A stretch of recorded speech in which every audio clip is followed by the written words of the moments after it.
আজ শুরু হচ্ছে আমাদের অ্যামাজন অভিযান। যতটা ভাবছি তার থেকেও ভয়ঙ্কর হবে। গবেষণার উদ্দেশ্যে আমরা আজ আমাজনের গভীর জঙ্গলে প্রবেশ করলাম। সামনে কি আছে কেউ জানে না। সময় বুঝতে পারলাম দলটা আর সামনে নেই। আমরা দুজন আলাদা হয়ে গেছি। বেঁচে থাকার তাগিদে ফলমূল খেয়ে আর পানি খুঁজে আমরা এগিয়ে চললাম। হঠাৎ দেখতে পেলাম একটা বিশাল আকারের ডিম, যেন হাজার বছরের পুরনো কোনো রহস্য। ডিমটা ফেটে গেল আর ভিতর থেকে বের হলো ভয়ঙ্কর এক ডাইনোসর ছানা।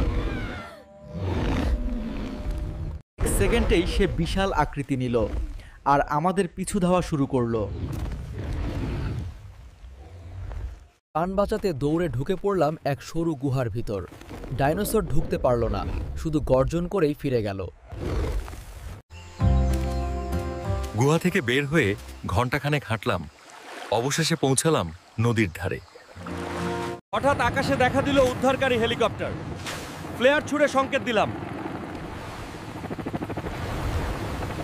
হেলিকপ্টার উঠে গেলে নিচে আবার দেখলাম ডাইনোসরটাকেই।